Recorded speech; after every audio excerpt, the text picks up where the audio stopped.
Bom dia, pessoal. Aliás, né? Bom dia, boa tarde e boa noite, né? Eu não sei em que momento aí ao longo da semana vocês estarão assistindo essa TPC, então, né? Vamos lá para mais uma formação. Meu nome é Ana Caroline, eu sou PCNP aqui na Diretoria de Ensino de Projetos da Pasta e eu estou responsável, né, aqui no Núcleo Pedagógico pelo Programa de Ensino Integral. Hoje, a ideia é que a gente converse um pouquinho, né, a respeito da avaliação por rubricas, né? Eu acredito que todos vocês aí nas escolas, né, conheçam o instrumento, já tenham visto de alguma forma, né? Mas aí a nossa ideia aqui, então, vai se aprofundar um pouquinho mais nesse instrumento para dar subsídio, né, para que vocês usem, né, apliquem as rubricas aí com os estudantes de vocês, tá bom? Então, quais são os nossos objetivos, né? Conhecer o instrumento das rubricas para avaliação formativa, né? Aquela que é feita ao longo do processo, né? Para o estudante ir tendo esse desenvolvimento. E também compreender como que se constrói uma rubrica, bem como as potencialidades de sua utilização em diferentes contextos, né? Então, a gente pode usar aí a rubrica em vários momentos, né, do processo de ensino-aprendizagem. O que a gente vai conversar um pouquinho, né? Na verdade, eu vou conversar aqui, né, e vocês vão discutir esses pontos aí no ATPC coletivo da escola. A gente vai falar sobre o que é a rubrica, né, o instrumento rubrica, a construção e a utilização, né? Ou seja, como que a gente constrói uma rubrica e onde que a gente pode utilizá-la. As rubricas no currículo paulista, né? Porque elas estão presentes, né? Principalmente ali no componente de projeto de vida. E algumas considerações finais, né? Com um exercício aí para reflexão, né? De vocês aí na escola. Então, vamos começar, né, falando a respeito aí das rubricas. Bom, a rubrica, né, ela teve origem nos Estados Unidos, no meio aí da década de 70, né, no contexto de se avaliar redações, né, e de onde que vem esse termo? O termo rubricas tem a sua origem na palavra inglesa rules, né, que significam regras, né, por quê? Essas regras, né, estabelecidas desde o início, né, de algum processo, ela vai orientar, né, os estudantes. Por isso essa ideia aí do termo, né? Então, orientam os estudantes, né, sobre quais caminhos eles podem ou devem trilhar para que a potencialidade, para que a aprendizagem seja potencializada, né? Então, essa é a ideia aí do termo. E qual que é a definição? São esquemas explícitos para classificar produtos ou processos em categorias que variam ao longo de um contínuo, né? Então, vocês já devem ter visto a rubrica, ou quando eu apresentar aqui, vocês vão conseguir entender melhor, né? São usadas, então, para classificar qualquer produto ou comportamento também, né? Tais como uma redação, como ela foi criada a princípio, né? Um ensaio, um trabalho de pesquisa, né, algum projeto da escola, né, várias atividades aí podem ser avaliadas por meio da rubrica, né? Então, por meio dela, já é comunicado para o aluno as expectativas, né, o que se espera dele no desenvolvimento daquela atividade ou daquele comportamento, tá? Bom, na educação, né, é uma ferramenta de avaliação, também de autoavaliação, né? Ela tem um potencial para autoavaliação muito bacana, né? Personalizada e utilizada para comunicar, então, essas expectativas de qualidade, né? Então, é uma ferramenta, assim, que proporciona uma avaliação bem qualitativa mesmo, né? Baseada nos resultados. E é uma alternativa para lidar com a avaliação de habilidades que são mais complexas, né? Que você não responde ali uma coisa com sim ou não, né? É uma avaliação de algo mais complexo que é desenvolvido pelo estudante, né? Como, por exemplo, resolver esses problemas colaborativamente, né? Então, um trabalho em equipe, argumentar, criticar, pesquisar de um modo mais profundo, né? Então, todas essas habilidades, né, que a gente busca desenvolver nos nossos estudantes, né, elas conseguem ser melhor avaliadas por meio da rubrica. E pode ou não ser utilizado para pontuação, quer dizer, eu posso atribuir, né, uma avaliação quantitativa na rubrica? Posso, né? Se a gente, de repente, usar para composição de nota do bimestre e tudo mais, eu posso fazer essa transformação. Não é o ideal, mas ela pode acontecer sem prejudicar de forma alguma o instrumento, né? Então, é um instrumento muito confiável, né? Porque foca não só no resultado, né? Ele vai avaliar todo o processo que o estudante percorreu ao longo dessa atividade, enfim, do que foi proposto. Eu trouxe aqui para exemplificar, né? Essa é uma rubrica construída pela Débora Garofalo, né? Ela publicou um artigo na revista Nova Escola, onde ela colocou aí essa rubrica como uma alternativa para avaliar o ensino crítico e inovador, né? Inclusive é esse o título desse artigo que ela publicou, né? Então a gente tem aí como exemplo, ó, algumas categorias, né? O que foi avaliado? Entendimento do tema preconceito, né? Foi um projeto, informações sobre o tema, ações do projeto e apresentação das ações para a comunidade escolar. Esses foram os pontos avaliados, né?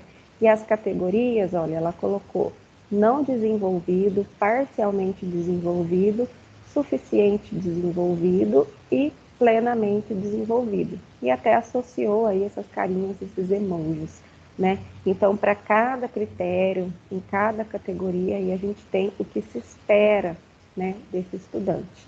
E aí ele vai ser, né, enquadrado em alguma desses quadradinhos aí, tá? Então, é um exemplo. Funcionalidades da rubrica, né? Olha lá, para que ela serve? Avalia o desempenho de maneira qualitativa e personalizada, né? Quer dizer, eu estou olhando aluno por aluno, o que permite destacar as nuances do processo de aprendizagem de cada estudante, né? Então, a gente vem falando continuamente, né, dessa necessidade da gente olhar para o que o aluno precisa no seu individual, né? E a rubrica vai auxiliar nessa questão. Explicita de maneira objetiva, né, os avanços e as necessidades de melhoria, né? Por quê? Conforme eu tenho ali todas as categorias, né, descritas, né, e dependendo de onde o aluno se encontra, ele consegue ter muita clareza do que ele precisa fazer, né, para avançar. Então, deixa isso bem claro, né, para o estudante, para o professor, enfim, para quem utilizar esse instrumento. Promove o processo de metacognição, né, e autoavaliativo, né? Então, a metacognição é aquele conhecimento que o próprio estudante tem de como que está o seu ensino-aprendizagem, como que o conhecimento dele está avançando, né? Então, a rubrica vai auxiliar nisso e também é uma ferramenta, fomenta, né, a autonomia do estudante no seu percurso, né? A gente fala tanto aí, né, em protagonismo juvenil, em estimular esse protagonismo juvenil, então a rubrica ajuda muito nesse sentido, né? Porque o aluno, ele está ali, ele tem conhecimento de como ele está e do que ele pode fazer para melhorar. Quais são os elementos, então, que constituem, né, que constroem uma rubrica? Então, a gente tem os critérios, né, que são os aspectos observáveis. É importante que seja explicitado o que se espera avaliar do processo ou do produto. E ele vai se encontrar ali nas linhas da rubrica. Então, como a gente viu naquele exemplo da Débora, né, o que ela colocou ali? Conhecimento a respeito do tema, como que foi a socialização com a comunidade. Então, esses são os critérios observáveis, né? É o que vai ser, né, observado no desenvolvimento da atividade. Então, isso vai estar nas linhas da rubrica. E a gente tem também os níveis de qualidade, que são os descritores que representam qualitativamente o processo ou o produto considerando uma escala gradativa, né? Então tá lá nas colunas. De novo, no exemplo, a gente tinha não desenvolvido, parcialmente desenvolvido, plenamente desenvolvido. Então, esses são os níveis de qualidade que a gente, inclusive, pode associar aí com essas carinhas, como estava no exemplo. Então, aqui para ficar mais claro para vocês, olha lá, os critérios, né, que estão nas linhas, que foi entendimento do tema, informação sobre o tema, ações do projeto e apresentação para a comunidade, e os níveis de qualidade que estão ali nas coluninhas, né, que foi o não desenvolvido, parcialmente desenvolvido, e assim por diante. Então, fica bem organizadinho aí tudo que você espera do estudante, né, tudo que ele precisa apresentar. Como que eu construo, então, uma rubrica? Né? Vocês viram que ela é bastante complexa, não é fácil, mas a partir do momento que a gente tem uma rubrica pronta, ajuda bastante. Então, a primeira etapa é, eu preciso ter um objetivo em mente, eu preciso ter um ponto de partida. Né? Então, se eu vou construir uma rubrica para um projeto, qual é o meu objetivo com aquele projeto? O que eu quero que o meu estudante desenvolva? Então, isso precisa estar bem claro, né? Por isso a importância do planejamento, né? Como a gente já falou diversas vezes, né? Eu preciso ter um objetivo em mente, né? A gente sempre entra em sala de aula com um objetivo. Então, esse é o ponto de partida. Qual é o meu objetivo? E eu posso até deixar isso bem explícito ali na rubrica, né? Coloco em cima qual é o objetivo. Segunda etapa, né, do objetivo, indique os critérios que serão avaliados. Né? Então, o que eu vou observar, né, durante a aula, durante um projeto, né? Ou seja, o que é relevante para o estudante desenvolver. Né? E aqui, né, uma coisa interessante é que eu posso considerar que a turma se envolva, né, na construção dessa rubrica. Por que não? Né? Então, vou desenvolver um projeto com essa turma, vamos discutir com a turma, né, o que vocês acham que é bacana a gente avaliar, né, ao longo desse projeto. E aí a gente pode, né, envolver os alunos na construção dessa rubrica. Né? Então, aqui no nosso exemplo, tem, né, exposição do conteúdo, o uso de recursos tecnológicos, gestão do tempo, são alguns critérios que a gente pode olhar, né, num trabalho desenvolvido. Terceiro ponto, indicar agora os níveis de qualidade, né, que podem ser nomeados ou numerados. Né? Então, no exemplo que eu coloquei lá da Débora, foi nomeado, mas eu também posso colocar números, né? 1, 2, 3, 4. Normalmente, né, a gente fica aí em 4 critérios. Né? Então, aqui no exemplo, né, a gente tem, ó, superou o objetivo, atendeu ao objetivo, atendeu parcialmente ao objetivo e não atendeu o objetivo, né? E aqui eu chamo a atenção para uma questão, né? Atenção ao nomear os níveis, né? O estudante está vendo isso, né? Então, de repente, eu coloco ali, não conseguiu, né? E aí a gente precisa pensar do lado do estudante, né? Quando ele está lendo ali e ele foi colocado ou ele se coloca em alguma posição nessa rubrica, qual que vai ser o sentimento dele ao ler, por exemplo, que ele está ali no critério de não desenvolveu, né? Não conseguiu. Então, a ideia é a gente, né, dependendo do público, né, que vai ser avaliado por meio dessa rubrica, a gente pensar, né, com bastante carinho nesses nomes, né, de repente colocar só uma carinha ou alguma frase assim que possa estimular, né, o estudante, por exemplo, está quase lá, está chegando, mais um pouquinho, né? Então, pensar em quem vai receber, né, essa avaliação. Então, isso é uma coisa bastante importante da gente olhar, tá? Então, evitando aí essas expressões um pouco negativas. Então, aí algumas dicas, ó. Estabelecer de 3 a 5 níveis por desempenho, né? Por quê?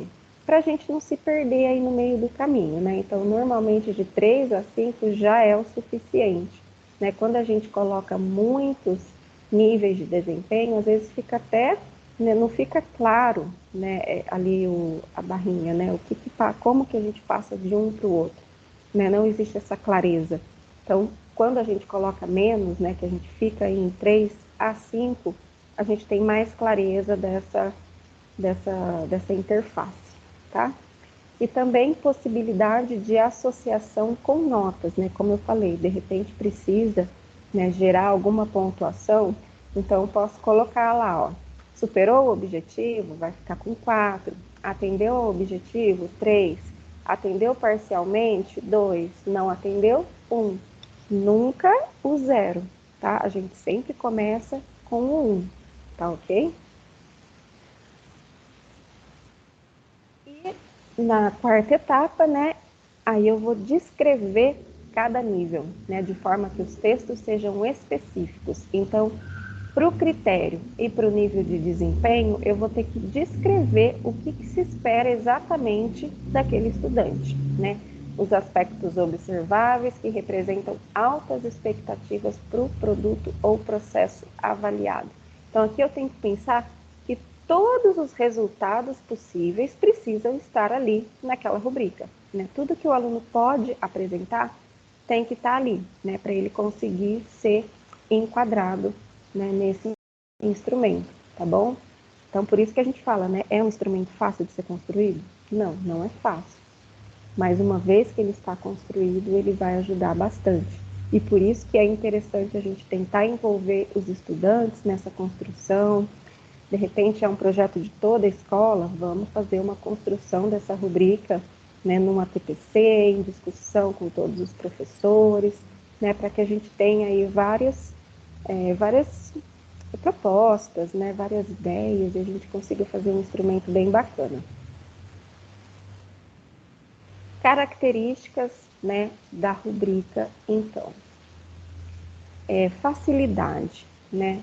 Não é fácil de construir, mas uma vez que ela está construída, né, vai ajudar bastante aí, né, os estudantes a se avaliarem, para o professor avaliar o estudante, né, no caso de não ser uma autoavaliação, né, então, uma vez que eu tenho ali descrito tudo o que eu quero observar e todas as possibilidades, né, os níveis de desempenho, ajuda bastante no processo de avaliação, né? Objetividade, né? O que seria isso? Né? Muitas vezes a avaliação ela fica um pouco subjetiva, né? Mas o que se espera, né? Ah, por que um tirou 8 e o outro tirou 10, né? Qual que é aí o critério?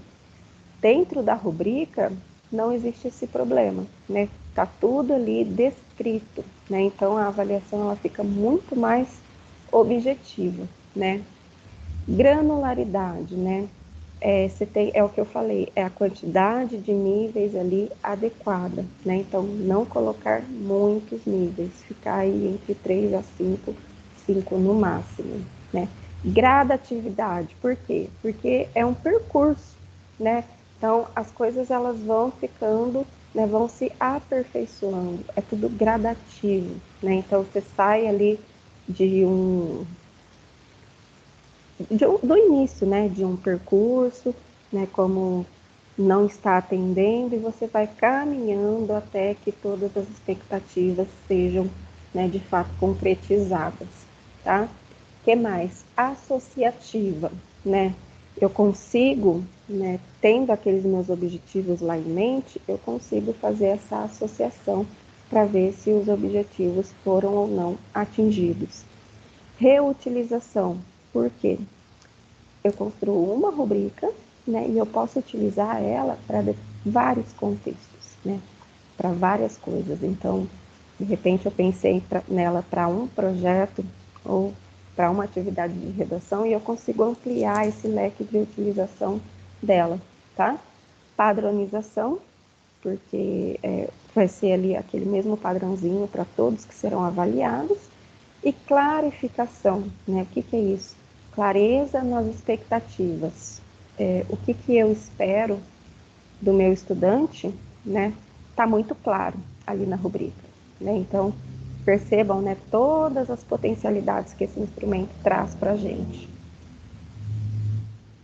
Utilização, né? Então, olha lá, ela pode ser utilizada em todas as disciplinas, todas as etapas de ensino, avaliando aspectos cognitivos e socioemocionais, né? Então, se a gente pensar aí no desenvolvimento integral do estudante, né? Olha só como a rubrica é um instrumento muito bacana, né?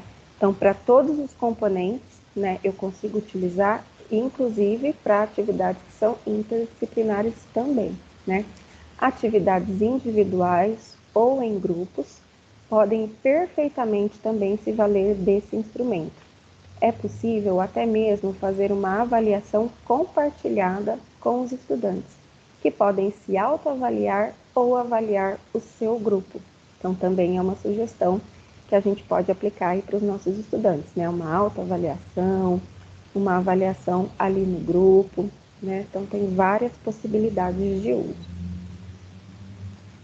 Então, eu trouxe alguns exemplos também, tá? Então, primeiro caso, ó, é uma autoavaliação. Esse livro é um livro que veio, né, do PNLD, ele traz diversos projetos integradores, né, para serem aplicados na escola. Nesse exemplo, é um projeto integrador de convivência e conflitos na adolescência, tá? Nesse livro que está exemplificado aí na foto, né? Então, esse projeto integrador, ele traz como uma sugestão que a gente faça uma reflexão individual. Então, os estudantes, eles vão fazer uma leitura da rubrica e atribuir a si mesmo um nível, né, para cada critério que está sendo avaliado. Sugestão de melhorias para alcançar o nível ótimo. Então, além deles se colocarem em um nível de qualidade, eles também vão apontar o que eles podem fazer para melhorar o desempenho naquele critério avaliado.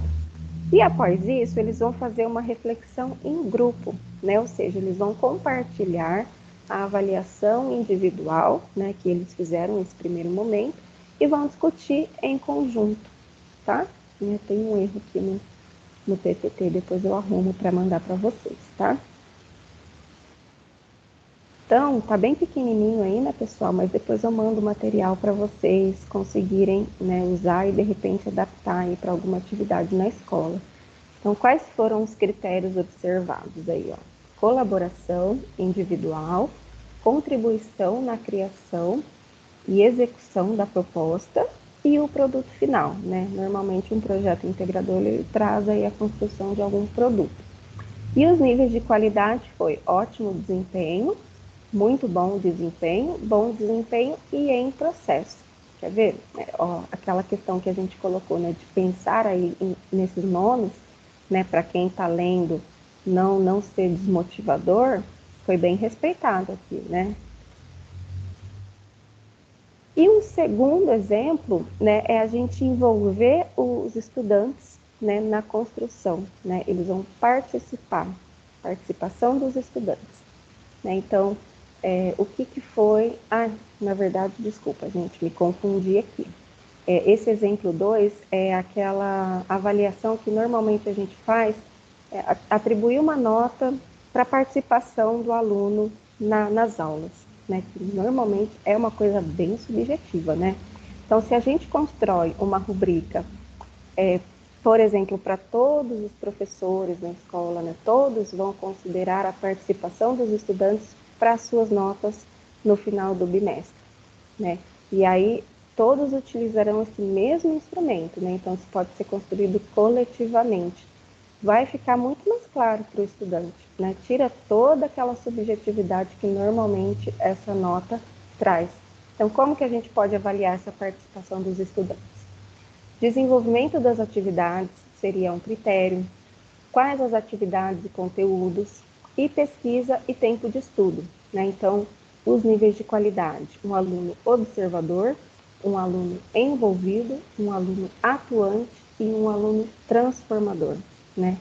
Muito bacana esse instrumento, né? Porque daí a gente consegue, né, também pensando lá no protagonismo juvenil, a gente estimula tudo isso, né?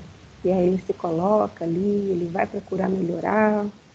Então, também, olha, foi uma rubrica construída pela Débora Garofalo. Quais as vantagens, então, desse instrumento? Ganho de tempo no momento da correção das tarefas e na atribuição das notas, né? Então, quando você tem a rubrica pronta, né, você pensa ali no estudante, ou ele próprio faz uma autoavaliação e você já ganha um tempinho ali, né? Não tem muita coisa para correção. Melhora no desempenho dos alunos, né? Por quê? Porque a rubrica, deixando claro para ele tudo que se espera dele, tudo que ele pode fazer para melhorar, né? Ele, consequentemente, né, ele vai ter avanços, pensando que ele vai buscar isso, né? E também um feedback ágil e de fácil compreensão. Então, a hora que eu vou passar essa informação para o meu aluno, né, ele vai ter clareza de tudo isso. Vai ser uma compreensão facilitada. Desenvolvimento também de diversas habilidades por parte de nós, professores, né, que é o quê? Reflexão, né, quando a gente consegue relacionar os objetivos pedagógicos que nós pensamos, propostos, né, com as tarefas que foram desenvolvidas, quer dizer, existe essa relação, né, tá coerente, né, torna o trabalho de avaliar mais objetivo, né, então, que eu venho falando bastante, né, tira aquela subjetividade, e gera clareza a respeito das dificuldades e do potencial de cada estudante. Então, é aquele olhar individualizado, tá? Muita informação, né? Vamos lá agora falar um pouquinho a respeito das rubricas dentro do currículo paulista, né? Porque elas estão presentes também. Então, olha só, dentro do componente de projeto de vida, né, existe uma autoavaliação de competências socioemocionais, né, que inclusive desse primeiro bimestre já aconteceu, né, não vou me lembrar a data agora, mas já teve esse prazo para os alunos preencherem essa autoavaliação, e eles fazem esse preenchimento na sede, né, normalmente com o auxílio do professor de projeto de vida. Então, ele entra lá na sede, vai em aluno, avaliação socioemocional e preencher autoavaliação, tá? Isso existe em todos os bimestres. Aqui é uma foto, né, do caderninho da sede, né, deste momento. Ele traz primeiro as instruções, né, para que o estudante se familiarize um pouquinho com isso, como que ele preenche, né? Então, é um exemplo aí de escovação de dente, né? Com que frequência ele escova os dentes, e aí tem os níveis certinho para ele fazer essa leitura e esse preenchimento. Após isso, né, ele vai de fato avaliar as competências socioemocionais. Então, normalmente são 2 competências que são trabalhadas no bimestre e ele vai fazer essa avaliação. Aqui também é um print, né, da sede. E aqui é como que aparece essa mesma avaliação no caderninho do aluno, né? Então, no caderno do aluno, currículo em ação, projeto de vida, a gente também tem essa rubrica ali para ele preencher e fazer as suas anotações. E para a gente ir, né, para a parte final aí da nossa TPC, algumas considerações finais. Então, primeiro, a rubrica é indicada para atividades complexas, ou seja, não é adequada para atividades cujas respostas se resumem a certo ou errado, né? Então, como eu falei, né, ela vai avaliar habilidades que são mais complexas, né? Que você dificilmente vai conseguir avaliar por meio de uma provinha simples, tá?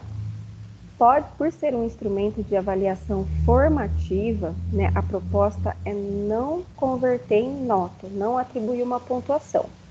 Caso queira fazer esse uso, considere os critérios e níveis atendidos de maneira a representar uma pontuação justa e qualificada. Então, como eu falei, é uma avaliação qualitativa, né? Conforme eu atribuo nota, eu vou dar um caráter mais quantitativo. É o ideal? Não. Mas caso, né, o professor queira gerar uma pontuação, tudo bem, não vai atrapalhar de forma alguma, né? Mas eu pensar em uma pontuação que seja justa, né, para os estudantes. Terceiro ponto, compartilhe a rubrica previamente com os estudantes. Uma das riquezas do instrumento é possibilitar o exercício de metacognição antes, durante e após o processo de aprendizagem, né? Então, como eu falei, metacognição, como que o estudante, né, reconhece em si o seu processo de ensino e aprendizagem. Então, o ideal é, se a gente não construir essa rubrica junto com os estudantes, que a gente apresente ela para eles, né, antes de iniciar a atividade. Que a gente faça uma leitura compartilhada para que eles compreendam tudo que será avaliado e todos os níveis de qualidade dentro do que se espera dos estudantes, tá?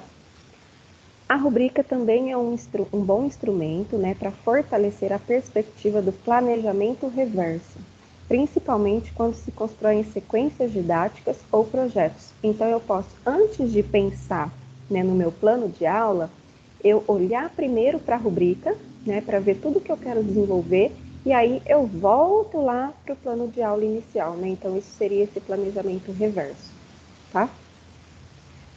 E a última consideração, né? Rubricas podem ser utilizadas para realizar o acompanhamento da equipe docente, para análise de planos de aula, planos de estudo dos alunos, observação de aulas, entre outras. Então, da mesma forma que a gente pode pensar numa avaliação formativa para os estudantes, eu também consigo pensar numa avaliação formativa para os docentes, né? Então, o desenvolvimento dos planos, né, os instrumentos, aí falando, por exemplo, especificamente das PEI, né, os instrumentos de gestão, como estão sendo, né, organizados, construídos. Então, é interessante para o professor ir tendo esse feedback também, né?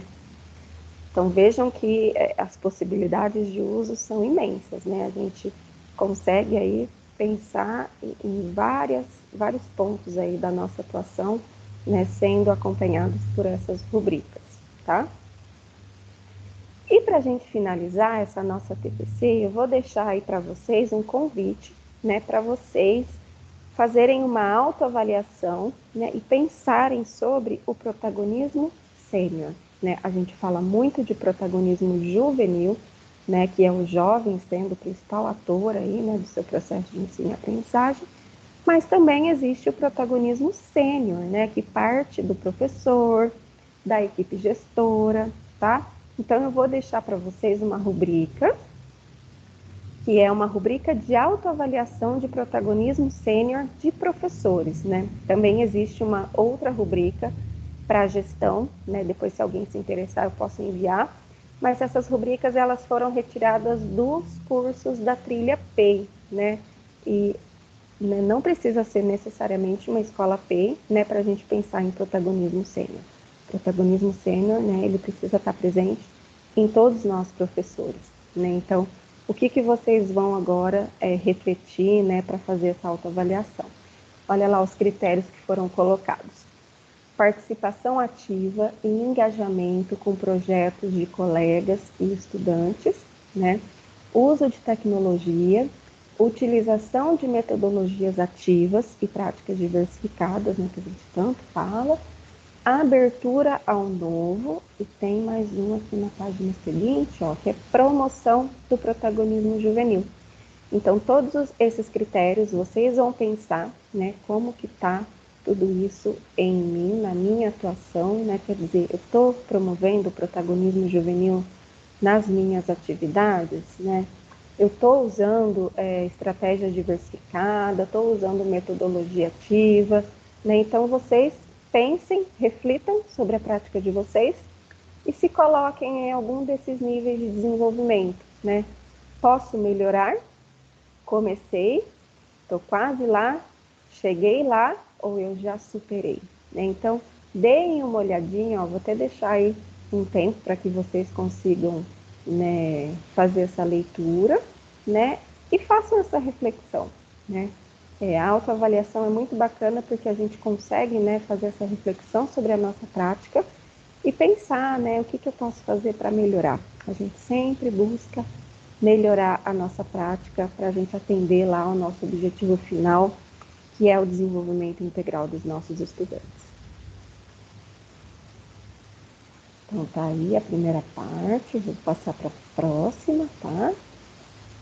E eu vou mandar também esse material, tá bom? Para que vocês possam, né, caso queiram imprimir essa rubrica, né, fazer esse exercício e, né, buscar sempre melhorar a nossa prática, tá? E aí, né, como você se autoavalia? A autoavaliação às vezes é bem difícil, né? Mas é uma reflexão bastante necessária. Bom, gente, aqui são as referências, né, dessa apresentação, tá ok? Eu espero que vocês tenham gostado, né, que tenha agregado um pouco aí para a prática de vocês, né?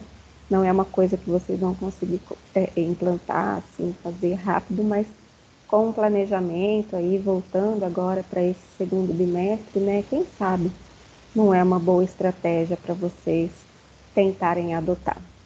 Agradeço muito, né, que vocês estão aí, né, dando atenção para esse tema, ouvindo, e me coloco também à disposição, tá? Qualquer dúvida, algum apoio, né, podem entrar em contato aqui comigo no Núcleo Pedagógico, tá bom? Pode mandar pelo WhatsApp também, me coloco à disposição, tá? Muito obrigada e tenham uma excelente semana e um excelente também segundo bimestre, né? Depois aí desse descansinho de recesso. Tá bom, gente? Abraço para todos.